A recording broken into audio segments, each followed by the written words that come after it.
अस्सलामुअलैकुम वरहमतुल्लाहि वबरकातुह। वालेकुम सलाम बेटा। और चचा बताइए क्या हाल है, खैरियत तो है ना? अरे मैं कह रहा हूँ खैरियत तो है ना? हाँ बाबू ठीक ठाक है, अल्लाह ताला का करम है। जैसे तैसे कटत पक्का आम है, जब्बे तब्बे टपक सकीतन। एक तो ससुरे मच्छर इतना परेशान करते हैं, ईंधन के गुंडागर्दी इतना बढ़ गए है कि मच्छर दंजा के अंदरवा घुसावत है। और अगर मार्किन सुलगाओ तो वही बात बैठ जाते हैं। ईंधन के अच्छे दिन आए गए हैं, देखो हमरे सबके कब अच्छे दिन आवत है। चचा ये सब छोड़िए, बताइए टेंशन वेंशन तो लगा रहता है। खैर ये बताइए कि आप लाठी और बैग लेकर कहाँ जा रहे हैं?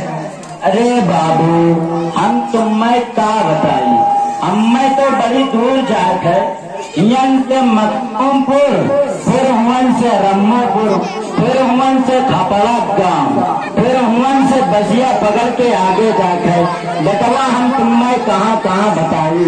चचा इस उम्र में इतना लंबा सफर ना किया करे, क्या पता कहाँ जिंदगी की शाम हो जाए। बाबू एक बात सुन ले, जैसे हम तुम्हें दिखे तन वैसे हम नहीं धोखा मत खाए। अरे बताइए कि इतनी दूर क्यों जा रहे हैं? अरे बाबू रिश्ता हेरे खातिर जाए तन ताकि दुआ हो जाए। चचा इस उम्र में शादी खैर आप पहले बता देते, यही नहीं करवा देता। अरे बाबू हमारा दिमाग ना खराब कराओ, हम तुम्हें बताए दे रहे हैं कि हम अपना भी हुआ थोड़ा ना खोजे खातिर जाते हैं। हम अपने बुढ़िया से एक तो खुदा इतना आज जाएंगे हैं कि हम तुम्हें क्या बताई। हम अपने बिटिया रिश्ता हेरे खातिर जाते हैं। छोड़ो बाबू हमें जाए दो। अरे बाबा रुकिए रुकिए, मैं जानता हूँ कि आप अपनी बेटी के लिए रिश्ता तलाश रहे हैं, लेकिन अब आपको इतनी दूर जाने की क्या जरूरत है, यही कहीं देख लेते। अरे बाबू हम तुम्हें क्या बताए, बहुत जगह तो बटिया चीट पक्की हो गई रही, लेकिन ससुरे गाड़ी घोड़ा मांगत है और हमरे दिल तो इतनी बेवत है ना कि हम गाड़ी घोड़ा दे दी।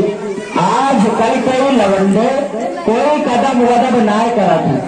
आज कल के लवंडे इनका बस का लड़की चाहिए, इनका लड़की जगह चाहे 22 लाख बांध दे तब इनमें कोई फर्क ना पड़ता है, बस का इन्हें गाड़ी चाहिए। अच्छा बाबू चलिए बसिया चाचा अब आपको इतनी दूर जाने की जरूरत नहीं है, यही कहीं आपकी शादी करवा देता हूँ, आप घबराइए नहीं। अरे बाबू तुम्हें हम कई चक्कर बताई कि हम अपना ब्याह थोड़ा ना खोजे खातिर जाए तहन। मैं समझ रहा हूँ, लेकिन आप खुद बार बार अपने ऊपर ले जा रहे हैं। मैं ये कह रहा हूँ कि असल एक लड़की की तलाश में मैं निकला था और लड़का हमारे रिश्तेदार का है। आप समझ ले रिश्ता पक्का, बस जल्दी से मिठाई वगैरह खरीद ले और छटाई लेकर आ जाए, इसलिए कि जब रिश्ता अच्छा मिल जाए तो ताखिर नहीं करना चाहिए।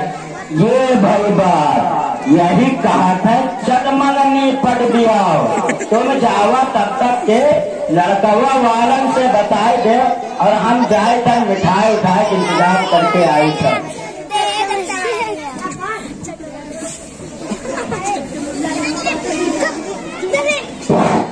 अस्सलाम वालेकुम वरहमतुल्लाहि वबरकातुह। हजरात आप सब तो जानते ही हैं कि मंगनी या छकाई तो एक वादा है और वादा तो सिर्फ जुबान से किया जाता है, इसमें मिठाई और खटाई वगैरह की क्या जरूरत है। अच्छा और बात तो जाहिर ऐसे भी है कि अगर छटाई में उनकी सोच से रकम और मिठाई कम हो तो शिकवा करने लगते हैं और तो और लान भी करने लगते हैं कि हमारा बेटा सिर्फ 10,000 के लायक है और सिर्फ 10 किलो मिठाई के और भी बाल और कपड़े तो ऐसे लेकर आते हैं, वैसे कपड़े हम लोग हाथ पहुँच कर बाहर फेंक देते हैं। ससुरे सबके सब बकील हैं, ऐसे वैसे हैं, डबल पैसे हैं और न जाने क्या क्या कहते हैं। हज़रत इस्लाह रसूल में हजरत मौलाना अशरफ अली थानवी रहमतुल्लाह अलैह फरमाते हैं कि आजकल के बकरे गलत यानी बेकार और खिलाफ सुन्नत है। दोस्तों मैंने अभी अभी सुना है कि हमारे गांव में भी कोई छटाई लेकर आने वाला है, देखते हैं उसके अंदर क्या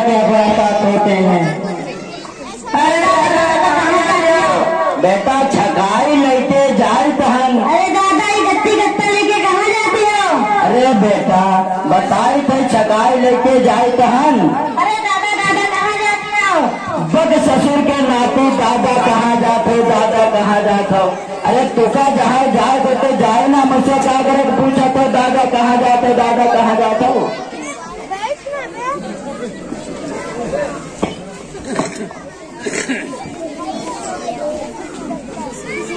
अस्सलामु अलैकुम व रहमतुल्लाहि व बरकातुहू। वालेकुम सलाम। और चाचा क्या हाल है? बेटा तोहरे सबके जो अल्लाह ताला का करम है, तोहरे सबकी दुआएं हैं। अच्छा तू बताओ कि तोहरा का हाल चाल? हम भी ठीक ठाक है। अच्छा चलो अब कुछ लेन देन की बतिया हो जाए। लेन देन की क्या बात करें? आप तो जानते हैं कि आजकल क्या चीजें दी जाती हैं। मसलन मसहरी, गद्दा, रजाई, डेग, हांडी, बड़ी कढ़ाई, फ्रिज, कूलर, वॉशिंग मशीन, सिलाई मशीन, छोटी पेटी, बड़ी पेटी, अलमारी, कुर्सी, मेज, सोफा सेट, खाना सेट, पानी सेट, शरबत सेट, सवाई सेट, ये सब चीजें दी जाती हैं। इसमें लेन देन की क्या बात करें? तोबा तोबा, हमें तो ऐसा लगता है कि तोहरा सार्वजनिक दहेजवत सामना शोरूम को लेकर आता है। ये सब आम लोग देते हैं, इसमें ताज्जुब की क्या बात है? एक बात और बता दें, हमने जहाँ जहाँ रिश्ता देखा है हर जगह से गाड़ी मिल रही थी। कहीं से लेसन प्रो तो कहीं से डिलक्स और कहीं से अपाची। अरे भाई लेसन प्रो नहीं फैशन प्रो। यह देखो गाड़ी का नंबर एक ना चलेंगे गाड़ी ले। देखो बाबू, आम तौर पर जो दिया जाता है उसका तो हम कौन कर्जा वर्जा लेके इंतजाम कर देंगे, और रही बात गलिया की तो का हम ना दे पाएंगे। तब तो बगैर गाड़ी के हमारा लड़का मानेगा ही नहीं। उसने तो कहा है लड़की जहाँ जैसी मिले उससे हमसे नहीं मतलब, लेकिन गाड़ी जरूर मिलना चाहिए। अच्छा ठीक है, गलियों कौन से इंतजाम कर देंगे, कौन चीज बेच बेच के और कौन कर्जा वर्जा लेके। अच्छा ये बतावा कि तोहरा सब जनी लड़कियों देखे खातिर नहीं आओ? और तो आना ही पड़ेगा, बगैर देखे कैसे काम चलेगा, कैसे इत्मीनान होगा? लेकिन एक तो एहसान ये किया कि मेहररुअन का साथ में लेके ना आयो, कोई आवत है खाली ऐब निकाले खातिर। जब कन्या का कि सब ठीक ठाक रहा, मगर नकिया जैसे पकौड़ा और अखिया जैसे बिलाई किया और तनको बड़ी बड़ी रही तो कन्या भरावा का अपना मुंह तो कब्बर शीशम देखी है नहीं कि हम कैसे दिखी थन। अच्छा ये बतावा कि बरतिया कितने लाख पिलान है? कम से कम 300-350 लेकर आएंगे। अरे बाबू इतनी बड़ी तो हमारे गांव में कौनो बतिया नहीं है जो हम तुम्हें सार्वजनिक उमा बैठाए दी। ज्यादा आदमी आई हो तो भैया उन्हें धमाक पड़ी, और कम आदमी आई हो तो न हमें परेशानी हो न तुम्हें परेशानी हो। देखो भाई, हमने तो सोचा था 500 बाराती लेकर आएंगे, लेकिन आपकी वजह से हमने इरादा बदल दिया है और इतनी बाराती लोग लाते ही हैं। बंद करें खुराफात को। आप लोगों ने शादी को एक मुश्किल तरीन मसाला बना दिया है। ऐसा लग रहा है शादी नहीं सौदा कर रहे हैं और अपने लड़के को बेच रहे हैं। मेरे भाइयों कुछ तो शर्म करो, देखो तुम एक मुसलमान हो। अरे बेटे, लड़के की परवरिश करने में कितना वक्त लगता है और कितनी मेहनत करनी पड़ती है। इतना बड़ा था जब पैदा हुआ था, तुम्हें क्या पता? क्या लड़की इतनी बड़ी पैदा हुई थी? क्या लड़की के माँ बाप मेहनत से नहीं पालते? बल्कि आज के इस पुरसितम दौर में लड़के की बनिस्बत लड़की की परवरिश करना और भी ज्यादा मुश्किल हो गया है। अरे बेटे, हमने तो सिर्फ उसी चीज को मांगा था जो आमतौर पर दिया जाता है और जो देने का रिवाज है। रिवाज तो आप जैसे दुनियादारों ने बना लिया है। क्या आप सल्लल्लाहु अलैहि वसल्लम के दौर में और आपके सहाबा के दौर में रिवाज राइज था? आज आप ही लोगों की वजह से लड़की वाले परेशान रहते हैं। देखो बाबू, हम तुम्हें बताए दी कि हमारे तो इतनी भसोल है ना कि हम बगैर कर्जा लिए साइकिलिया देंगे, और कड़िया के नामों सुन के तो हमारा कमरा आवत है। अफसोस है आप जैसे लोगों पर, जिनके पास साइकिल देने की भी ताकत नहीं, उनसे आप गाड़ी का मुकाबला कर रहे हैं। यही वजह है कि आज के बूढ़े बाप भी जहेज का सामान मुहैया करने के लिए कमाने पर मजबूर हो सकते हैं। किसी ने क्या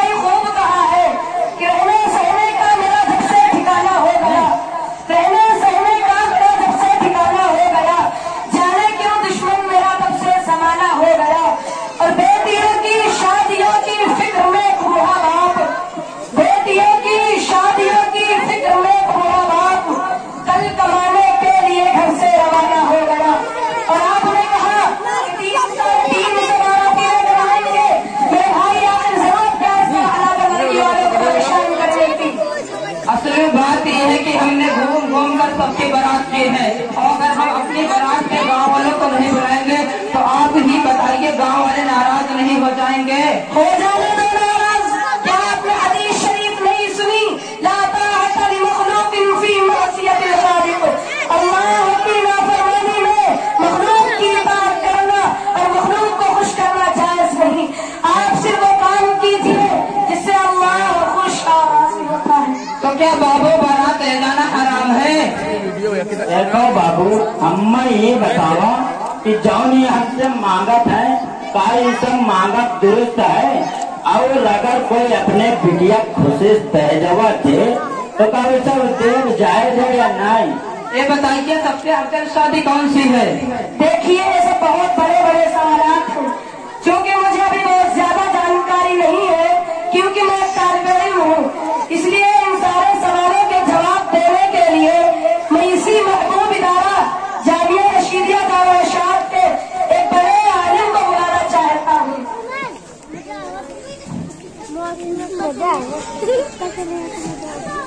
अस्सलामु अलैकुम रहमतुल्लाहि व बरकातुहू। वालेकुम अस्सलाम व रहमतुल्लाहि व बरकातुहू। और मौलाना साहब खैरियत से है? अल्हम्दुलिल्लाह। मौलाना साहब आप इस वक्त कहाँ पर हैं? मैं एक मीटिंग में जा रहा हूँ। जरा से अपनी मशगूलियत में से थोड़ा सा टाइम निकाल कर मदरसा जामिया रशीदिया के पिंडाल में चले आइए। कुछ लोग यहाँ किसी मसला के बारे में तशवीश में पड़े हुए हैं और उनको इत्मीनान बख्श जवाब दीजिए। मैं एक मीटिंग के लिए बाहर जा रहा था, क्योंकि आपका मसला बहुत अहम है, लिहाजा मैं अभी आ रहा हूँ।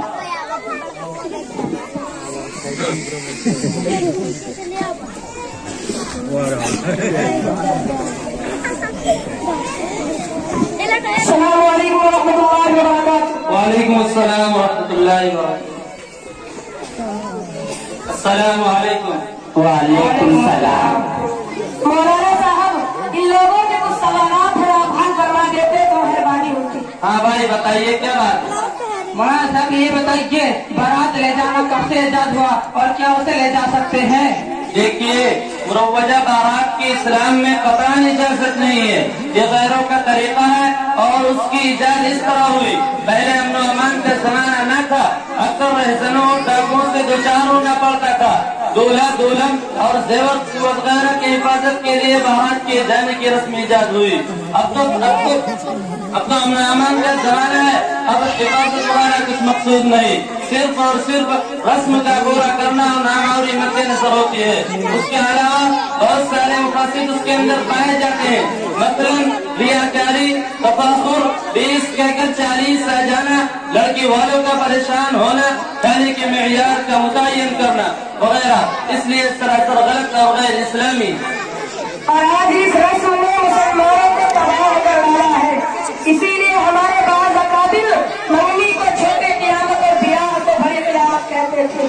देखिए, आप सल्लल्लाहु अलैहि वसल्लम ने सय्यदतुन निसा का निकाह हज़रत अली रज़ियल्लाहु अन्हु से इस तरह से किया कि मजलिस निकाह में हज़रत अली खुद मौजूद नहीं थे। चंद सहाबा को बारात को मालिक निकाह पढ़ाया था। चांद जब हाजिर हुए तो उन्होंने कहा रज़ी तो मैं राज़ी हूँ, और निकाह काम हुआ। हालत अगर वो चाहते तो फरिश्तों की भी बारात बुला सकते थे, लेकिन बारात के घर की बार आपने दूल्हे की मौजूदगी को भी जरूरी नहीं समझा, तो हमने बारात वगैरह को क्यों जरूरी समझे और इसका एहतमाम करें। मौलवी साहब, हमें ये बतावा कि दहेजवत सामनवा दे कैसा है? मुरव्वजा तरीके दहेज तो गलत है, लेकिन फी नफ्सी ही दहेज देने में कोई क़यामत नहीं। जबकि फतावा दारुल उलूम जिल्द नंबर 8 सफा नंबर 362 पर है कि माँ बाप अपनी लड़की को अपनी खुशी से जो चाहे जितना चाहे दे सकते हैं। अल्लाह के रसूल सल्लल्लाहु अलैहि वसल्लम ने हजरत फातिमा रज़ियल्लाहु तआला अन्हा को दहेज दिया था। हजरत मौलाना अशरफ अली थानवी रहमतुल्लाह अलैह इस्लाहुर रसूल के सफा नंबर 93 पर हिकमत राज है और सैयदतुन निसा का दहेज ये था। दो चादर यमनी जो सूजी के तौर पर होती थी, 2 निहाली यानी रज़ाई, 4 गद्दे, 2 बाजूबंद चांदी के, 1 मशकीजा, 1 कमली, 1 तकिया और बाद रिवायतों में 1 पान भी आता है। लेकिन उसके आगे सुनिए, उसके साथ साथ क्या फरमाते हैं? साहिबो दहेज में इस अमर का लिहाज रखना चाहिए। अव्वल इख्तिसार यानी गुंजाइश से ज्यादा तवज्जो न करे। 2 जिन चीजों लड़कियों की सरदस्त जरूरत हो वो देना चाहिए, तो ऐलान न हो, क्योंकि ये अपने औलाद के साथ सिला रहमी है। अगर मज़कूरा उमूर का लिहाज करते हुए जहेज दिया जाए तो जायज है, वरना तो जायज नहीं। मौलाना साहब, अभी आपने फरमाया मरोवजा तरीका जहेज देना तो गलत है, तो बताइए सही तरीका क्या है? मौलाना अशरफ अली थानवी रहमतुल्लाह अलैह फरमाते हैं कि लड़की को जो कुछ देना उसके रुखसती के वक्त न देना चाहिए, क्योंकि वो उसको देना नहीं है बल्कि उसके सास ससुर को देना है। सही तरीका है कि सरदस्त अपने घर रखो, और जब लड़की को गुल मिल जाए अपने घर वापस आ जाए तो ये सब सामान उसके सामने रखो और उससे कहो ये सब चीजें तुम्हारी हैं। यही सही तरीका है। आज इस तरीके को कोई नहीं अपनाता, हालांकि यही सही तरीका। मौलाना साहब, अभी आपने फरमाया कि हज़रत फातिमा रज़ियल्लाहु अन्हा को अल्लाह के रसूल ने दहेज में बहुत चीजों को दिया था, मगर वो सब सामान हज़रत अली रज़ियल्लाहु अन्हु के ज़िया बेचकर अपने सरपरस्त होने की हैसियत से दिया था, अपने पास से तो नहीं दिया था। देखिए, मुफ्ती शब्बीर अहमद साहब कासमी फतवा कासमिया जिल्द नंबर 12 सफा नंबर 602 पर तहरीर फरमाते हैं कि आपका यह कहना सही नहीं है। अल्लाह के रसूल सल्लल्लाहु अलैहि वसल्लम ने हजरत फातिमा रज़ियल्लाहु ताला अन्हा का जहेज हजरत अली रज़ियल्लाहु ताला अन्हु के ज़िरा बेच कर दिया था, बल्कि अपने पास से दिया था। हजरत अली रज़ियल्लाहु ताला अन्हु ज़िरा की कीमत महर में दिलवाई थी। मौलाना साहब, दहेज का मुतालबा करना कैसा है? फतवा कासमिया जिल्द नंबर 12 सफा नंबर 606 पर है कि लड़के वालों का शादी ब्याह में दहेज का मुतालबा करना नाजायज और हराम है, और इस तरह भीख मांगना घटियापन है। हदीस शरीफ में है लिमाली हादा लम यज़िदिल्लाहु इल्ला फ़क़रा, जो शख्स बाल के लालच में शादी करेगा अल्लाह तबारक व तआला उसे फकीर बना देते हैं। मौलाना साहब, ये बताइए इस निकाह का सुन्नत तरीका क्या है? किताबुल नवाज़िल जिल्द नंबर 12 सफा नंबर 58 पर निकाह की अव्वलीन सुन्नत ये है कि रिश्ता करते वक्त दीनदारी को बुनियाद बनाया जाए और उसके बाद सादगी के साथ तकरीब की जाए, हुजूर खर्ची और नामो नमूज से मुकम्मल एहतराज किया जाए, और बेहतर ये है कि निकाह मस्जिद के अंदर मुनाकिद हो और उसका बाकायदा ऐलान किया जाए, और उसके बाद रुखसती के बाद जब हस्बे इस्तिताअत शुक्राने में वलीमा का एहतमाम किया जाए। याद रखिए, इस शादी में जितना ही कम खर्च होगा वो उतनी ही बरकत वाली होगी। हदीस शरीफ में है इन्न अअज़मन निकाह बरकतन अयसरहु मऊना, सबसे ज्यादा बरकत वाला निकाह वो जिसमें कम से कम खर्च हो। और सहाबा किराम सादगी के साथ शादियां करते। बहुत सहाबा की खबर आप सल्लल्लाहु अलैहि वसल्लम को बाद में होती, आप नाराज भी नहीं होते कि भाइयों अकेले अकेले शादी करनी बताया कर नहीं, क्योंकि ये शर्तें और कायदे जो हमने लगा रखी है कि जब तक 1000 आदमी ना हो जाए, जब तक शामियाना ना लगाया जाए और जब तक हॉल बुक ना कराया जाए, और उस वक्त तक शादी नहीं होगी। इस्लाम में और हुज़ूर अकरम सल्लल्लाहु अलैहि वसल्लम के जमाने में इन चीजों का तसव्वुर नहीं था, ताकि निकाह इतना आसान कर दिया जाए कि इंसान जितनी ख्वाहिश की तस्कीन के लिए गलत रास्ते तलाश न करे। लिहाजा हमें चाहिए रोज़ा करीब तक होने वाले शादी ब्याह में मुकम्मल इस्तेमाल कर ले, वरना हमारा मुआशरा शादी ब्याह की वजह से मज़ीद तबाह बर्बाद हो जाएगा। मौलाना साहब, आपका बहुत शुक्रिया, आपने हमारे सारे सवालों की जवाब तसल्ली दी और दलाइल के साथ दिया। इंशाअल्लाह हम भी अपने बच्चों के गैर इस्लामी तरीके से इज्तिनाब करते हुए शरई शादी करेंगे और दूसरे को भी इसकी तरगीब दिलाएंगे। और चाचा, आप भी सुन लीजिए, हमारे बेटे का निकाह आपकी बेटे से करेंगे, लेकिन दहेज की किसी किस्म की साजो सामान और गाड़ी वगैरह के तलब के बगैर, क्योंकि शादी ब्याह के खुराफात और फजूल के खर्चे के मुतालिक मौलाना साहब के बयान में हमारी आंखें खोल दी है और हमको हमारे सारे खुराफात को जाहिर कर दिया है जिनमें हम पड़े हुए थे। लिहाजा हमको चाहिए कि हम इस्लामी तरीके पर सादगी के साथ निकाह करें और दूसरे को भी इसकी तरगीब दें। मौलवी साहब, तोहरा बहुत बड़ा एहसान भवा कि तू हमें 3-3.5 लाख रुपया कर्जा लियस बचाए लिए। तो मौलवी साहब ठीक है, अच्छा चला जाते, सलाम अलैकुम।